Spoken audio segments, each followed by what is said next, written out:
rencontre a été présidée par le gouverneur de la province du Ouaddaï, le général Ibrahim Seïd Mohamed, en présence des autorités administratives, civiles et militaires de la place. Un seul point inscrit à l'ordre du jour, la propagation de la pandémie de Covid-19 et le relâchement des mesures barrières par la population. Le gouverneur a invité les responsables présents d'intensifier les campagnes de sensibilisation à tous les niveaux sur le respect strict des mesures barrières. C'est une obligation pour chaque citoyen. Le délégué sanitaire de la province du Ouaddaï, Dr Abdelmahmoud Techen, a laissé entendre que le Covid-19 se propage avec croissance dans les autres provinces, mais la province du Ouaddaï n'a enregistré aucun cas pour le moment, sauf les 14 cas enregistrés depuis mars dernier, dont 2 décès. Le délégué sanitaire appelle la population de rester toujours vigilante. Ahmad Daoud Adam, vice-président de la commission sensibilisation sur le Covid-19, par ailleurs directeur de l'ONAMA à Béché, a précisé que cette pandémie mondiale a endeuillé le monde entier. Il a exhorté chacun de multiplier les efforts à travers des sensibilisations pour l'éradication de cette maladie. Notons que la délégation sanitaire du Ouaddaï a installé une équipe des infirmiers au niveau de l'entrée de la ville pour tester les voyageurs. Une bonne nouvelle pour la population de l'Enedi Est et les provinces voisines.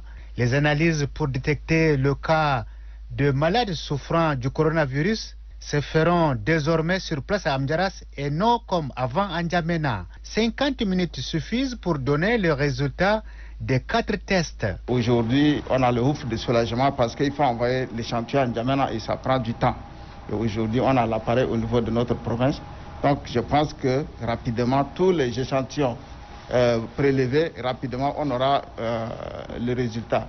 Le chef de mission, Dr Abderrazak Fouda, parle de ses fonctions multidimensionnelles. Ces équipements, c'est un équipement de biologie moléculaire qui permet non seulement de faire le diagnostic de Covid-19, mais aussi le VIH et la tuberculose. Au nom du gouverneur de la province de l'Enedi Est, le maire Abouda Hachim Bouder invite la population à se faire dépister. À partir d'aujourd'hui, toute la population va venir se faire passer le test et on va aussi davantage sensibiliser la population à venir se dépister. La province de l'Enedi Est est la 9e à acquérir cet appareil après Maou, Sarmundu et autres. Les séances de prière dont la clôture s'est déroulée en présence des autorités sont organisées à la demande du gouverneur lors de sa communication aux forces vives de la province du Lac. Cette cérémonie intervient après une semaine d'intenses prières dans les villages de canton Bol et dans toutes les mosquées de la ville de Bol. Le chef de canton de Bol, Youssouf Mbodoubami, a remercié le gouverneur pour avoir honoré de sa présence à la cérémonie de clôture de la semaine de prière en faveur de la lutte contre Boko Haram, la Covid-19 et le conflit intercommunautaire qui mine le développement de la province du Lac et branlant ainsi les bases de la cohésion sociale. Les leaders religieux se sont relayés pour délivrer le message de la paix et la cohabitation pacifique. Le gouverneur de la province du Lac, Mohamed Fodou Makaï, s'est félicité de la prise de conscience de la population et éradiquer les maux qui gangrènent le développement de la province du Lac. En voyant cet attroupement et en suivant les interventions des uns et des autres, je suis très ravi et je peux être rassuré que les jours à venir seront plus meilleurs afin que les dangers soient très réduits. Des séances de prière pour la paix dans la province du Lac et la prière spéciale en faveur du maréchal du Tchad Idriss Déby Itno pour ses efforts consentis pour la paix au Tchad en général et dans la province du Lac en particulier ont mis un terme à la cérémonie. Dans le but de freiner la chaîne de propagation de Covid-19 dans la province du Chari-Bagirmi, le sultan de Bagirmi, Bang Haji Woli Mahamad, a entamé une vaste campagne de sensibilisation. La première étape de cette opération est le village Wadjabanda, une localité située à 60 km de Dourbali.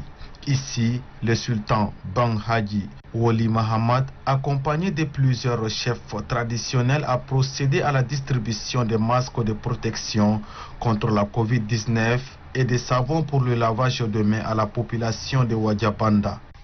La pandémie n'a pas de limite. Les gens sont en train de propager la maladie.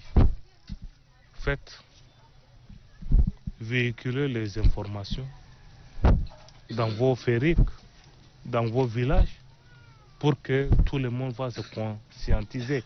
Les sultans du Bagirmi appellent la population au respect strict des mesures édictées par le gouvernement pour lutter contre cette pandémie. Le département de Eloya est la première étape de la tournée entamée ce 28 décembre par le gouverneur. Objectif, asseoir l'autorité de l'État dans ce jeune département et appeler la population à la cohabitation pacifique et à s'unir pour relever les défis sécuritaires et sanitaires. Pour ce faire, il a échangé avec les différentes couches sociales du département et donné des instructions.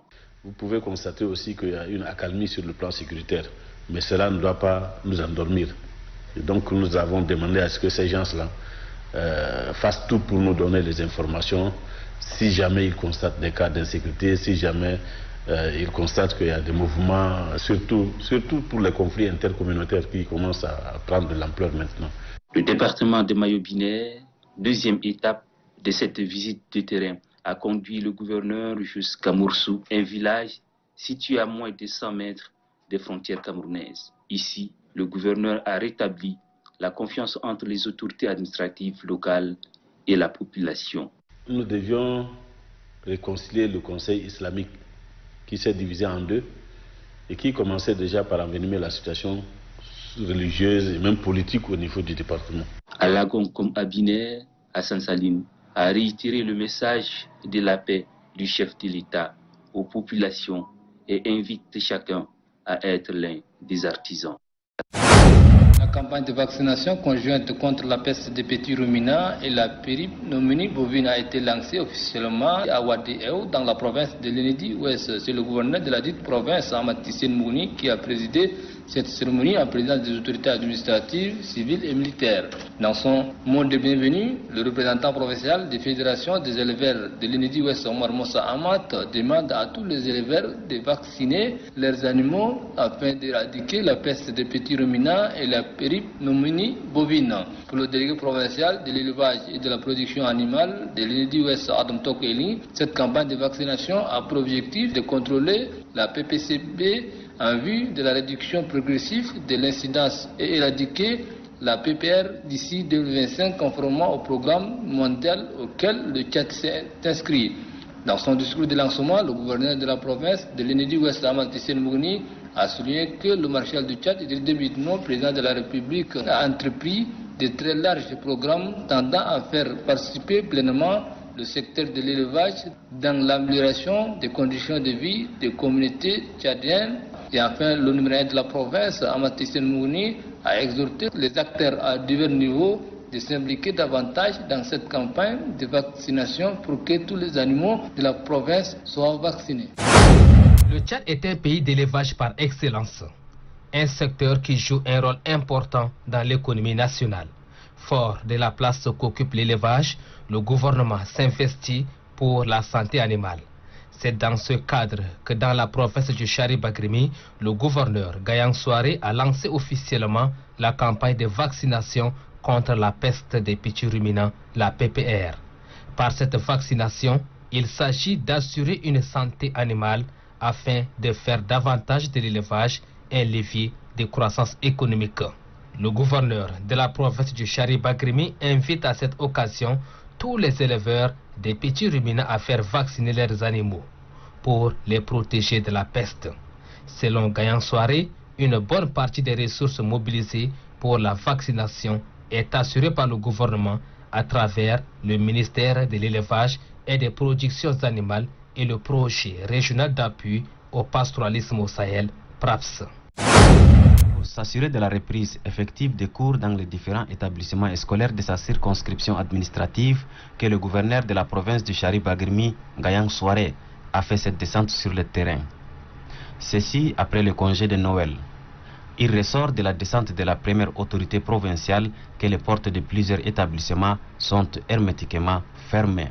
Au cours de cette descente, le gouverneur du Chari-Bagrimi a pu comprendre que les enseignants et les élèves ont mal perçu les termes du décret 2685 du 31 décembre 2020 portant confinement de la ville de N'Djamena. Séance tenante, il a instruit les responsables compétents pour la reprise immédiate des cours, car, selon le gouverneur Gayang Souaré, la province du Chari-Bagrimi n'est pas concernée par ce confinement.